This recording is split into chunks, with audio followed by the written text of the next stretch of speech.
Abram, por favor, em 1 Crônicas, capítulo 4. 1 Crônicas, capítulo 4. 1 Crônicas, capítulo 4.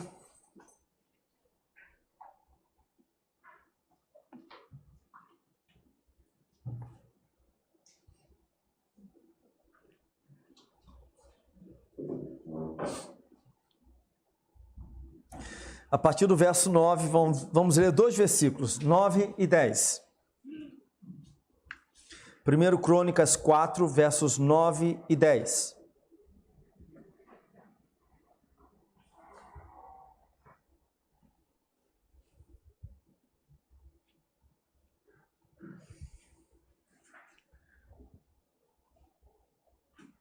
O texto nos diz assim: Jabes foi o homem mais respeitado de sua família.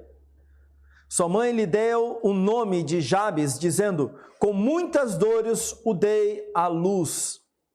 Jabes orou ao Deus de Israel: abençoa-me e aumenta as minhas terras.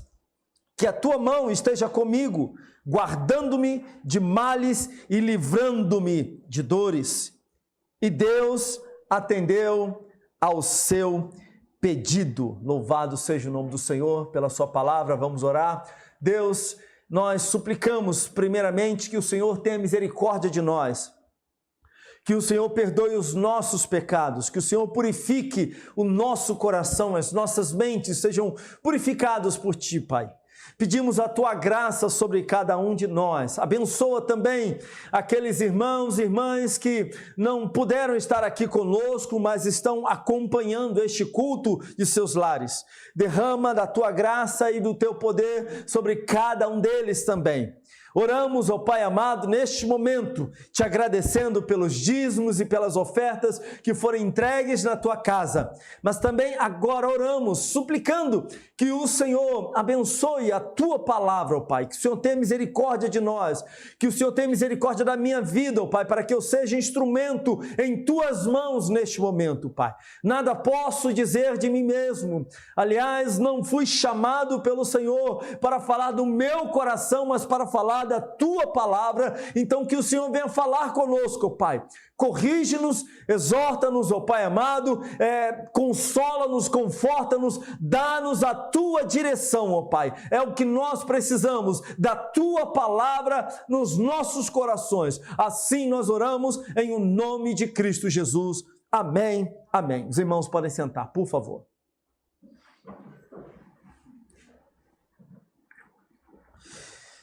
Meus irmãos, o nosso passado ele pode nos influenciar muito mais do que nós gostaríamos.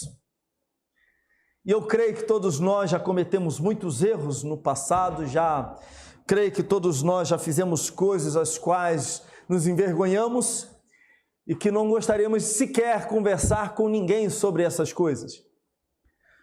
Todos nós, aquela velha história, todo mundo tem telhado de vidro, né? E é uma grande verdade. Todos nós erramos, todos nós falhamos, todos nós já cometemos pecados, já fizemos coisas das quais nos envergonhamos. Há dores no passado que muitas vezes nós não conseguimos superar. Existem situações que nós gostaríamos de superar, mas ainda continuam de alguma maneira nos visitando. São feridas que parecem nunca cicatrizarem. Traumas que se levantam como fantasmas para nos atormentar. Vez por outra você se vê de alguma maneira mexido, com seu coração tocado, ou ao observar determinada situação, ou vivenciar determinada situação que se assemelha àquilo que você já experimentou no passado, isso começa a embrulhar o seu estômago. E nós precisamos lidar com essas coisas. Com a graça de Deus, suplicamos ao Senhor que o Senhor tenha misericórdia de nós, abraçamos o perdão de Deus, devemos lutar por abraçar esse perdão maravilhoso operado pelo Senhor nas nossas vidas, devemos aceitar esse perdão e vivemos uma nova vida em Cristo Jesus. Mas o fato é que nem sempre as coisas que aconteceram lá atrás ficam lá atrás. E não ficam porque Deus está trazendo essas coisas para jogar na sua cara. Não ficam porque, por vezes, nós não deixamos que essas coisas fiquem lá atrás.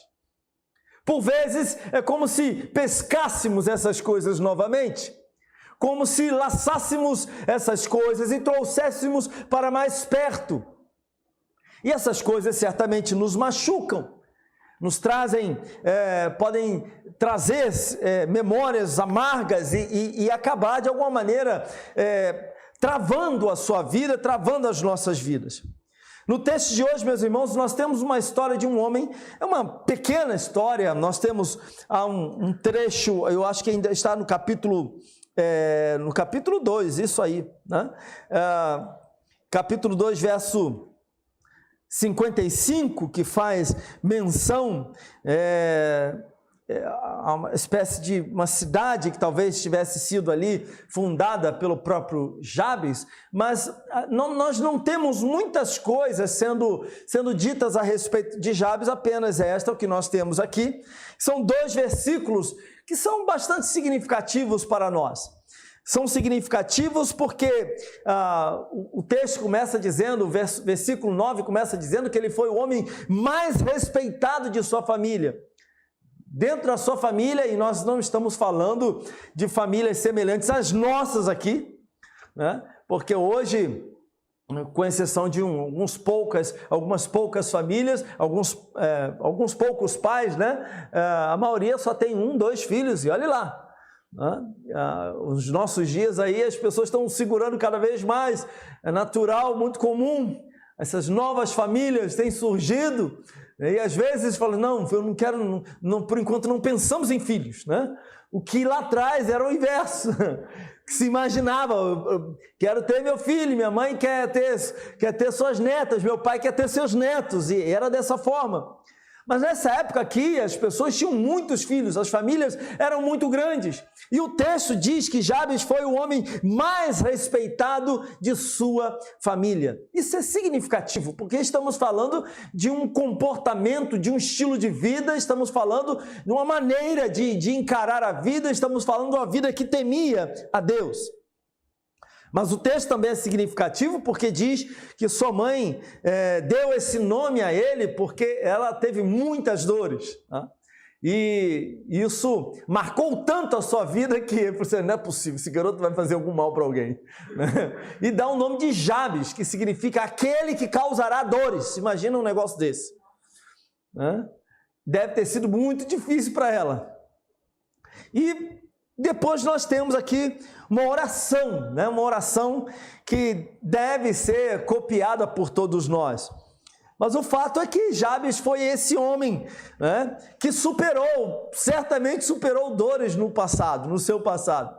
Ou lembrar que sua mãe lhe deu esse nome, eu falei assim, puxa vida, que nome! Né? E naquela época, os nomes diziam muito a respeito da pessoa. Né? As pessoas eram marcadas pelo seu nome. As pessoas davam nomes aos seus filhos pensando nos significados deles, né? Imaginavam situações, uma alegria muito grande e então davam um nome. Ou então um desafio, a família venceu alguma coisa e logo quando tinha o primeiro filho, davam um nome que tinha a ver com aquela situação. Hoje em dia nós vemos a maioria das pessoas sequer pensam nos significados dos seus nomes, né? Aliás, você sabe o que significa o seu nome? Eu descobri há uns anos atrás, aliás, já tem bastante tempo, muito tempo. Homem varonil, é um negócio bonito, né, gente? Evandro, homem varonil. Eu achei interessante esse negócio. Mas a maioria de nós não sabe o que significa o próprio nome. E não são poucos os casos de pais crentes dando nomes, às vezes dando nomes bíblicos, né? E alguns nomes até que não são boas referências na palavra de Deus, né? Elimeleque, sabe?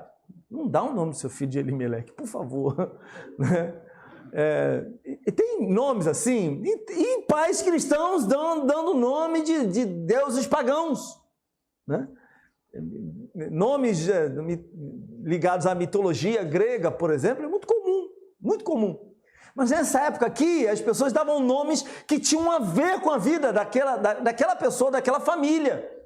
E ele recebe esse nome aí, né? Ele causará dores, ou aquele que causa dores, né? Mas apesar do seu nascimento ter provocado intensa dor para sua mãe, intenso sofrimento para sua mãe, eu repito, isso deve ter sido tão marcante que ela falou, não, o nome dele não é possível, o nome dele tem que ser esse. Aquele que causa dor, né? Ou aquele que causará uma dor. O fato é que Jabes foi uma bênção. O fato é que Jabes se destacou, foi um homem respeitável. O fato é que Jabes foi um instrumento de Deus, foi bênção na vida de outras pessoas. E por que nós podemos afirmar isso? Por causa do verso 10. Que nós temos no verso 10, Jabes orou ao Deus de Israel, abençoa-me e aumenta as minhas terras. Que a tua mão esteja comigo, guardando-me de males e livrando-me de dores. E Deus atendeu ao seu pedido. Então a vida de Jabes, de fato, foi uma vida abençoada. Mas algumas coisas que eu quero trazer aqui à guisa de introdução. A primeira delas é que o que começa com sofrimento, meus irmãos, pode terminar de uma maneira totalmente diferente. Com alegria, com realização, é o que nós vemos na vida de Jabes. A vida dele, o início da vida dele, o que pontuava, o que chamava atenção era dor, era sofrimento. Mas o que nós percebemos é que, apesar do nome dele significar aquele que causa dor, ou aquele que causará sofrimento, a história dele começou assim, mas a história dele não terminou assim. E é algo que nós precisamos parar para pensar. O que começa com sofrimento pode terminar de uma maneira completamente diferente. A história de Jabes não terminou como o seu início.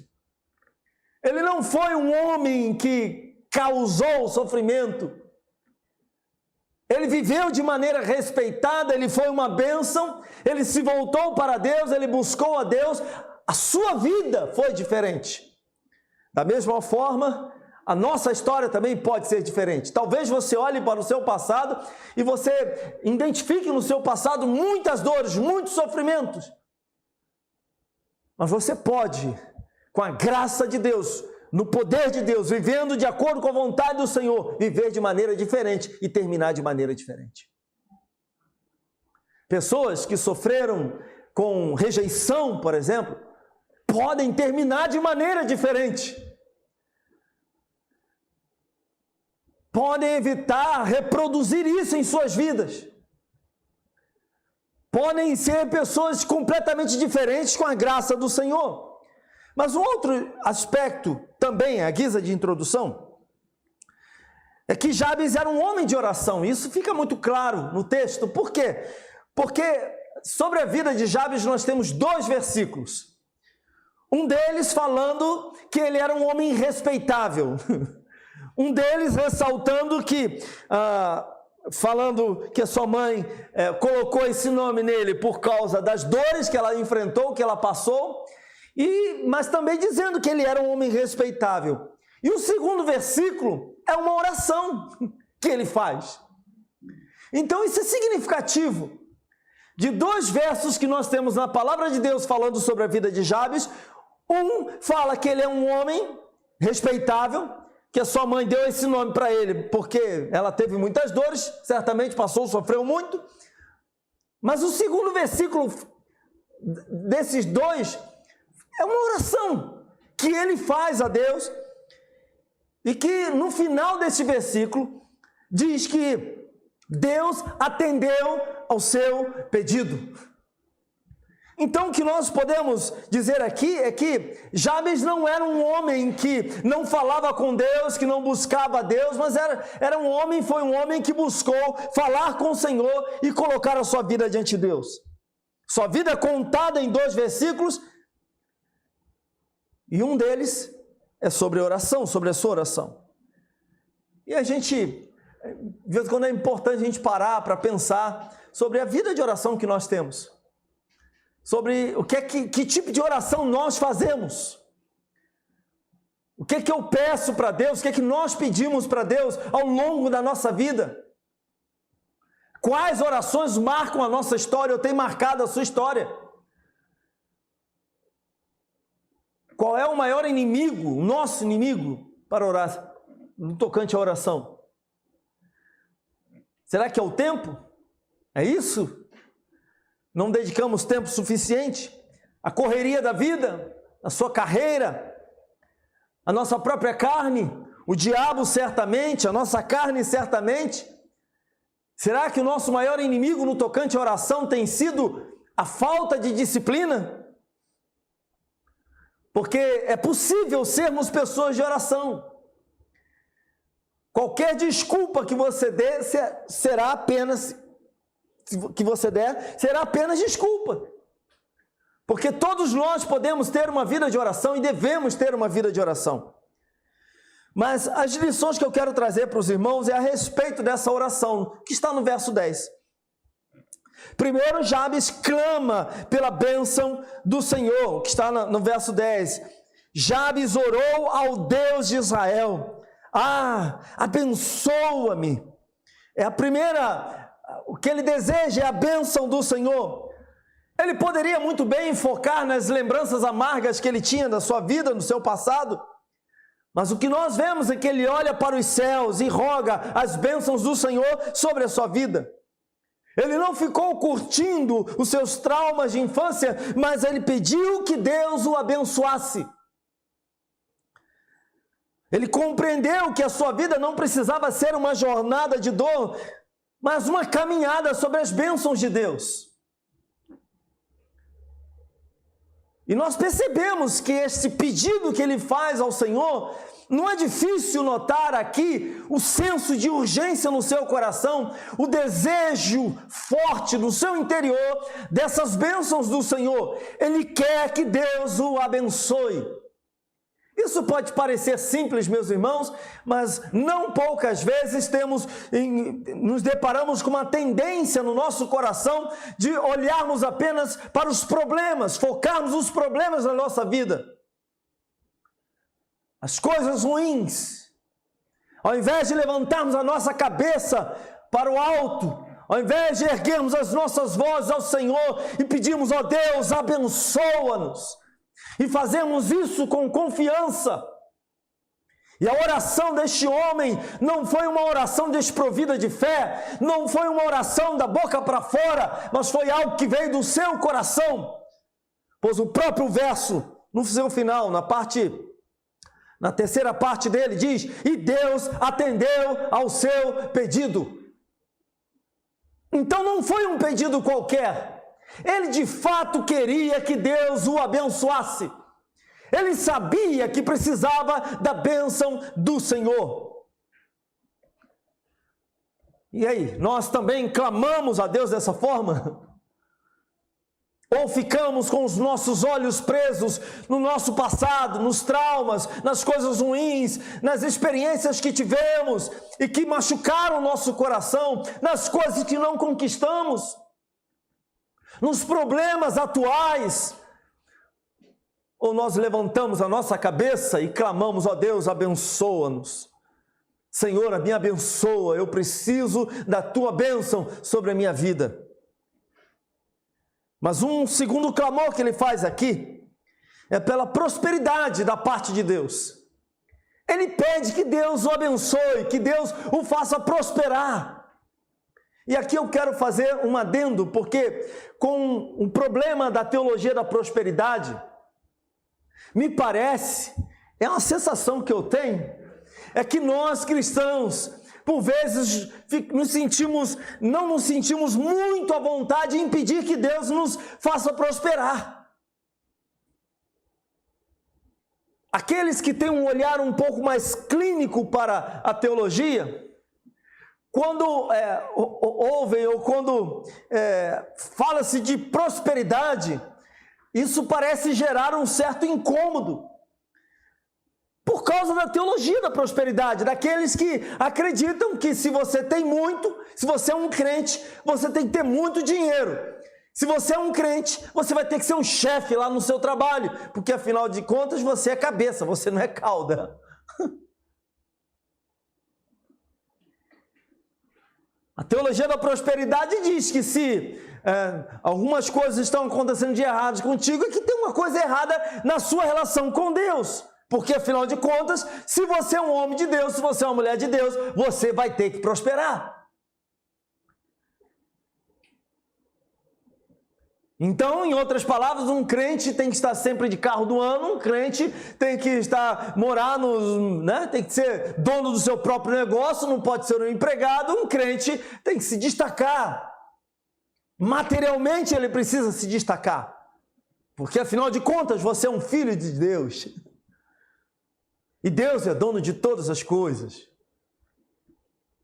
E me parece que nós, meus irmãos, até pelo zelo que nós temos com a palavra de Deus, a compreensão que nós temos em que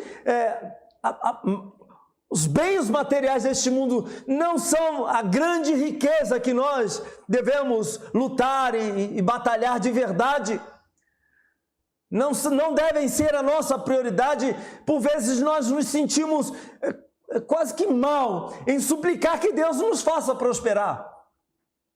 Mas notem que Jabes não se preocupou com isso. Ele pediu para Deus: Senhor, abençoa-me, aumenta as minhas terras.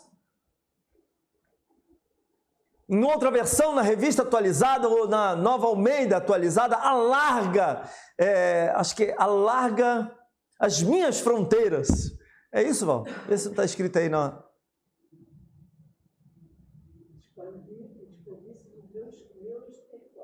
Isso aí. Na Revista Atualizada fala alargar as fronteiras ou expandir os territórios. O que era basicamente riqueza naquela época. Os mais ricos eram donos de terras. O que ele está querendo é isso, que Deus o faça prosperar. Ele está querendo que Deus o abençoe com prosperidade. Ele busca que o Senhor faça isso por ele, que o Senhor o abençoe, que o Senhor o faça prosperar. Meus irmãos, nós também devemos e podemos pedir isso ao Senhor. A coisa mais importante na nossa vida é o nosso relacionamento com Deus. Pois nada adianta você ter todo o dinheiro do mundo se a sua relação com Deus é capenga, ou se você não conhece o Senhor. Mas nós devemos pedir para Deus: Senhor, abençoa-me financeiramente. Senhor, abençoa-me. Mas a terceira coisa que nós temos aqui é que ele vai pedir que a tua mão esteja comigo. Ele quer a mão de Deus. Em outras palavras, ele está querendo a proteção dele. Aliás, ele está querendo a presença de Deus com ele. O que ele pede aqui é a presença do Senhor. É mais do que... Ele não quer apenas as bênçãos, mas ele está querendo o doador das bênçãos. Ele está querendo que aquele que é capaz de doar as bênçãos, aquele que é capaz de abençoar, esse caminhe com ele, esse o guie pela mão. E é isso que nós precisamos, meus irmãos, na nossa vida. Que a mão de Deus esteja conosco. Que a presença de Deus esteja conosco. E a quarta e última coisa, Jabes clama ainda pela proteção do Senhor. Ele pede para que o Senhor o guarde de males e que o Senhor livre-o de dores. Ele sabia o que eram as dores. Ele sabia o que era sofrimento, assim como nós também sabemos. Então o que ele está pedindo para Deus? Senhor, guarda-me, proteja-me. Ele sabia que a vida era cheia de perigos, assim como nós também sabemos. A nossa vida não se processa, meus irmãos, num parque de diversões, mas num campo de batalha. É assim que ela se processa. Portanto, precisamos da proteção do Senhor. Precisamos da mão de Deus sobre nós, precisamos dos cuidados do Senhor sobre nós. O maligno intentará contra a nossa vida. Nós que procuramos fazer a vontade de Deus, você que procura andar segundo a vontade de Deus, o diabo sempre tentará se levantar contra a sua vida. E nós também tentaremos atrapalhar a nossa própria história. Tomaremos decisões que são contrárias à vontade de Deus. Jabes então pede ao Senhor que Ele o proteja, que o Senhor o livre, que o Senhor o guarde.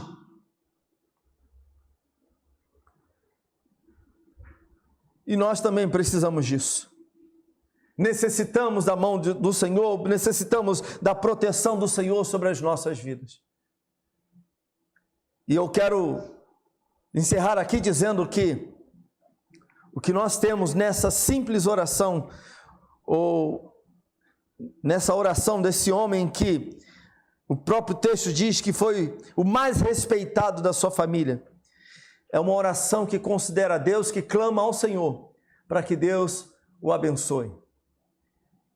Ele sabe que Deus pode fazer todas essas coisas aqui, e Deus de fato o fez. Deus atendeu ao seu pedido. E que essa também seja a sua oração. Que você clame ao Senhor por proteção. Que você clame pela presença de Deus, porque nós não podemos viver sem a presença do Senhor, sem a mão do Senhor a nos guiar, sem a mão do Senhor a nos conduzir. Que você clame a Deus para que Deus o faça prosperar e que a sua prosperidade, evidentemente, não sirva apenas aos seus propósitos, atender aquilo que você deseja, mas que você procure abençoar outras pessoas.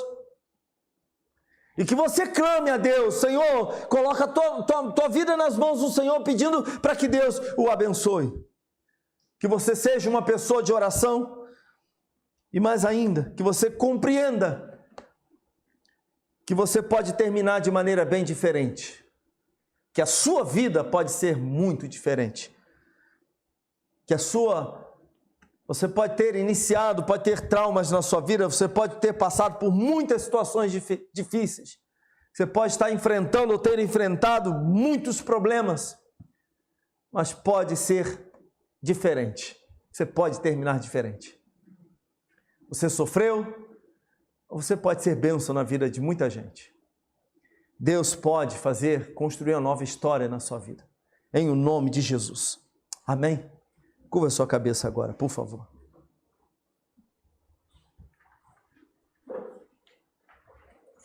E neste momento eu gostaria que você parasse e pensasse um pouco sobre a sua história de vida. O que tem sido até aqui?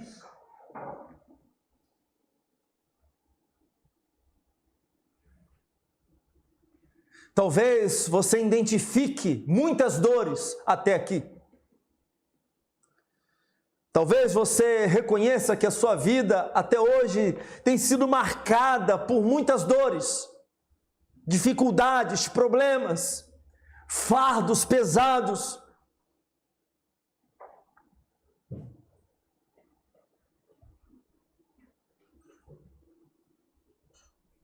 Mas que você hoje, meu irmão, minha irmã, se volte para Deus, levante a sua cabeça, olhe para o alto.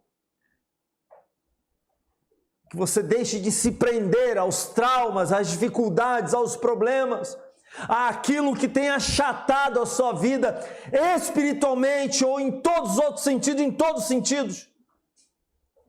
Que você levante a sua cabeça agora e peça, Senhor, abençoa a minha vida, e peça isso com fé, não duvidando.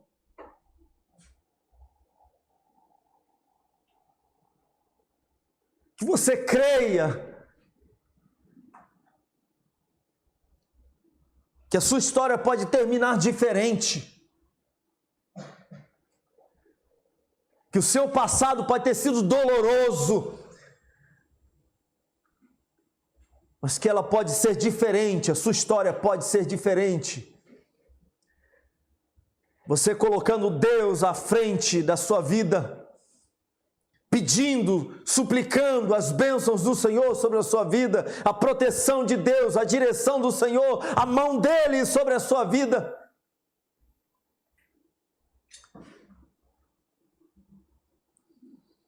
Então clame ao Senhor neste momento, dizendo: Senhor, abençoa-me. Talvez hoje você reconheça que esteja numa situação que você diga: apenas a bênção de Deus sobre a minha vida mudará essa história. Que você clame a Deus por prosperidade, que você clame a Deus, que Deus abençoe a sua vida material. Não é errado pedir para que Deus nos faça prosperar. Errado é colocar as questões materiais deste mundo à frente das espirituais.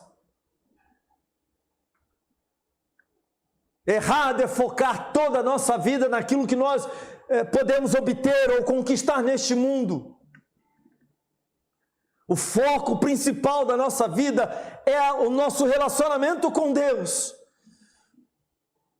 Mas não é errado suplicar a Deus: abençoa-me, Senhor, me faça prosperar. Abençoa a minha vida financeira, abençoa a vida financeira da minha família. Clame, meu irmão, minha irmã, pela presença de Deus. Clame pela mão do Senhor a te conduzir, a te guiar. Que nessa estrada da vida você não caminhe sozinho, você não tente tomar as decisões sozinho, mas que você procure a graça de Deus, o poder de Deus, que você consulte ao Senhor, que você tenha a mão de Deus na sua vida, em cada passo. Que você possa olhar para o lado e saber: Deus está aqui, Deus está me conduzindo. É Ele quem está me conduzindo neste momento. Essa não é uma decisão apenas do meu coração, mas é a mão de Deus que está comigo. E é isso que nós devemos buscar dia após dia na nossa vida, para que a nossa história termine bem. Nós dependemos da presença do Senhor, da mão de Deus a nos guiar. E a minha pergunta para você neste momento: você consegue perceber a mão de Deus guiando a sua vida hoje, neste exato momento?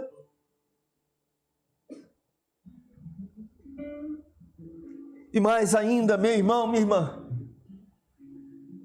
que você hoje possa invocar pela proteção do Senhor, que Deus venha protegê-lo de todo mal, que Deus venha protegê-lo, livrá-lo de todo mal.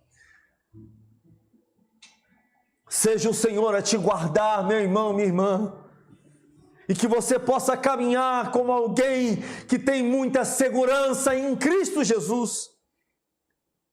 Que você não viva mais amedrontado pelas circunstâncias, mas que você confie que o Senhor guardará a sua vida. Que você confie na proteção de Deus, nas misericórdias do Senhor. Que você confie que o Senhor é contigo. E se Deus é por nós, quem será contra nós?